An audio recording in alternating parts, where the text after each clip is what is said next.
Вітаю вас, друзі! Російські виродки, на жаль, продовжують атакувати нашу країну, цілеспрямовано завдаючи ударів саме по цивільних об'єктах. У Запоріжжі росіяни вдарили по житловому кварталу, зруйнувавши багатоповерховий будинок. Вбили 2 людей, ще 9 дістали поранень, серед них дитина. Російські виродки також вдарили ракетами по Одесі та області. Постраждали щонайменше 3 людей. Внаслідок атаки сталося руйнування житлових будинків, а також займання автобусів. Це дуже важлива військова ціль.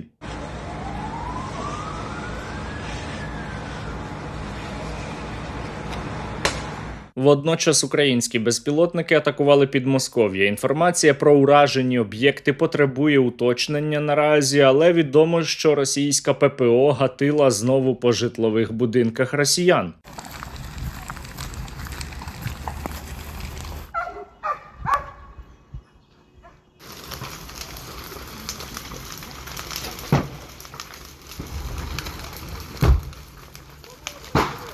Таке Підмосков'я нам із вами подобається. Хочеться, щоб уся так звана Росія виглядала саме так. Тим паче, що російська система ППО справді старається. Я не жартую.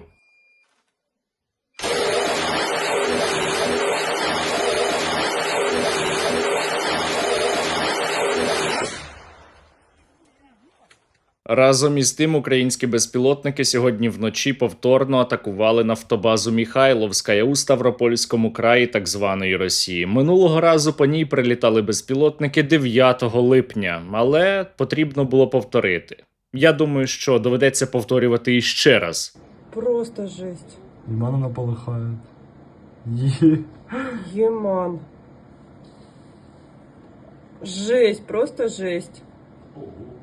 Посмотри, как там горит. Какой кошмар. Это просто... Офигеть. Ё-моё. Там то красное небо, то черное. Что такое? Кто-нибудь объяснит мне? Усе нормально, просто небо підтримує українську повстанську армію. Типовий день росіян на півдні так званої Російської Федерації зараз виглядає ось отак. Хоть один хороший звук за вечер. Ждем. Вайп толчка.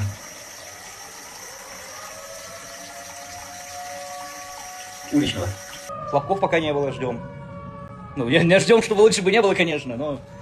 Весь день, блин, сегодня такой взрыв был. Ну, блин, эпичный, конечно. Короче, весь день что-то сегодня у нас жарковато, чуваки, жарковато. Росіянам спекотно, але недостатньо. Треба робити так, щоб було ще гарячіше. І для цього я дуже прошу вас, надзвичайно прошу закинути зараз 2, 5 або 10 гривень, неважливо, на русоріз. Реквізити, як завжди, в описі. Донатьте на русоріз, бо нашої русофобії недостатньо. Підписуйтесь на YouTube канал пана Сергія та на телеграм-канал, щоб бачити, як ваші 2 гривни нищать логістику Русі та залітають хробаку в пику. Слава Україні! Героям слава! Послухайте, що каже оцей пан, і зробіть, як він каже. І поговоримо із вами про ситуацію у тимчасово окупованому Криму. Вона покращується. Света нет, воды нет, связи бывает вообще нет неделями.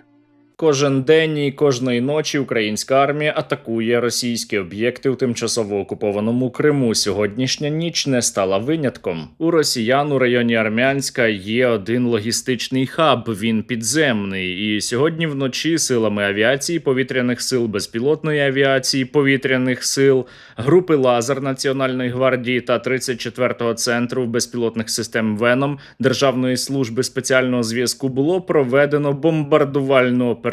На даному фото ви можете побачити безпілотники із авіабомбами. Нічого незвичного. Крім того, тривало вирізання також і танкерів у Азовському морі, які вирішили знову поплавати, і даремно, тому що українські безпілотники їх почали палити. У тимчасово окупованому Криму у зв'язку із порушеною логістикою бензину або немає взагалі, або його вартість зростає із кожним днем. Всем привет! От Керчи в сторону Симферополя, 2-й Атан, и есть бензин. Угадайте почем? 270 рублей. Закономірно, що здорожчання пального або його дефіцит тягне за собою і здорожчання логістики. Відповідно, ціни на товари також зростають. Сахар уже 122 рубля. Капец. Как вот варенье закрывать, как компоты варить? 122 рубля каждый день дорожает. Зараз у тимчасово окупованому Криму впроваджуються ті заходи, із якими ми із вами живемо іще із 2022-го. Там обмежили зняття готівки, наприклад. ВТБ ввел временное ограничение на снятие наличных в Крыму до 1 августа. Проте, напевно, найбільшою проблемою зараз у тимчасово окупованому Криму є навіть не дефіцит бензину чи зростання цін, а відсутність електрики. Хочу показать, как мы выживаем в доме, когда нет света. Сейчас у нас его нет уже 3 сутки. Сказать, что это трудно, это вообще ничего не сказать, потому что если нет света, у нас нет газа, у нас дом без газа, и у нас нет воды, потому что у нас скважина работает от света. Як відомо, біда не приходить одна, тому генераторами та автівками також дуже складно користуватися цій жінці. А вот моя машина. Уже 2 недели стоит запечатанная, потому что у нее расход 16,5 литров. Міста на тимчасово окупованому півострові живуть за принципом сонячного годинника. Він полягає в тому, що поки є сонце, то значить є і день, а потім настає темрява. Ребят, в Гурзуфе нет света давно уже, 10 часов. Вот это только свет у того, у кого есть генераторы. Вот так вот выглядит наш поселок. Тимчасово існуюча окупаційна адміністрація запевняє, що запроваджено графіки постачання електроенергії, і це в середньому 10 годин через 2, але це зовсім не точно. По данным Крымэнерго, график предполагается следующий. 2 часа электроэнергия будет, 10 часов не будет. Мешканці українського Криму не задоволені і пишуть негативні коментарі як оцій жінці із окупаційної адміністрації, так і зраднику України Аксьонову. Найтяжчою ситуація є на півночі півострова, там електрики немає вже тиждень, але в принципі російську окупаційну владу це не хвилює. Пора блогерам Крыма сейчас бесплатно рассказать про север Крыма, о том, что там нет неделю света и воды. Ребят, Зараз ситуація в українському тимчасово окупованому Криму істотно погіршується. Російський Червоний Хрест починає видавати гуманітарну допомогу. І я можу сказати, що далі буде тільки гірше. Тому я хочу знову звернутися, як я це робив у нещодавньому інтерв'ю, до українців, які живуть на тимчасово окупованих територіях, краще звідти зараз поїхати або максимально запастися усім необхідним. Кримський півострів, він географічно навіть так розташований, що гріх було би не спробувати його ізолювати. І я сподіваюся, що те, що росіяни вважали для себе плацдармом, маючи на увазі Крим, стане для них їхньою в'язницею, з якої їм буде складно вибратися. На жаль, ми не можемо там сегментувати, щоб електроенергію або пальне не отримувала тільки окупаційна армія, а от щоб українці, які лишилися вірними своїй країні, перебуваючи в окупації, щоб у них були інші умови. На жаль, це так не працює, тому, звісно, я би рекомендував мешканцям тимчасово окупованого півострова, але також і, напевно, мешканцям Херсонщини, Запорізької області, тимчасово окупованих частин, за можливості, якщо така можливість є, покинути ці території. Якщо такої можливості немає, то поставитися із розумінням до того, що зараз роблять Сили безпеки та оборони України, оскільки це необхідно для виснаження нашого противника і для, сподіваюся, повернення цих територій під наш контроль, під контроль українського уряду. Але усе одно є номінанти на премію Дарвіна, і це звичайні, прості росіяни. Я б навіть сказав, спрощені росіяни, які усе одно збираються їхати на відпочинок у тимчасово окупований Крим, щоби потім плакати і не знати, як звідти виїхати. Куда вы планируете поехать отдыхать в этом году? в Крым. Почему именно туда? А потому что туда дают путевки Министерство обороны в детский санаторий. По бесплатной путевке, да, конечно. Или в Крым. Или в Крым. В Крым я бы съездил, это самое. На самій так званій Російській Федерації паливна криза також дає чудові наслідки, зокрема у сфері продовольства. Одна росіянка записує відео та каже, що їсти скоро не буде що, інша дивується, чому ціни так зростають у магазинах. Ребята, молочки не будет, если не будет еды коровам. Мяса не будет, если не будет еды коровам, свиньям, птице и так далее. Вы ведь представляете вообще, что будет, если не будет адекватной уборки? Я вам сейчас кое-что покажу. Я думаю, что такого вы еще не видели. Что такая дорогая? 6 раз подорожал. Чим більше Україна атакує так звану Росію, і чим більше там палає об'єктів, і відповідно чим менше у росіян стає пального, тим більше до них приходять розумні думки у голову. Вони здогадуються, що щось іде не за планом. Коротко, потому что не могу молчать. Около 30 тысяч простых людей, граждан, но только с нашей стороны, гибнет в этом аду, который начала наша власть. И с той стороны, хотя это братские народы.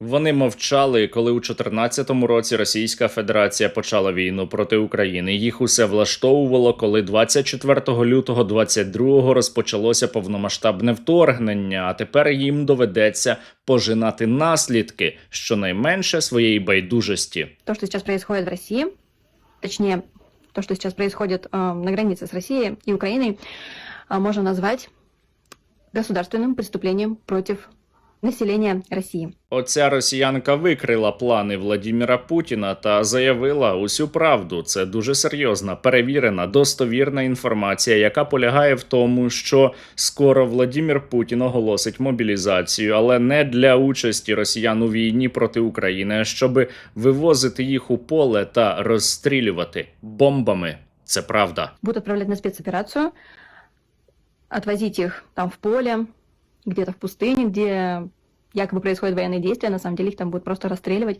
уничтожать, бомбить с танков.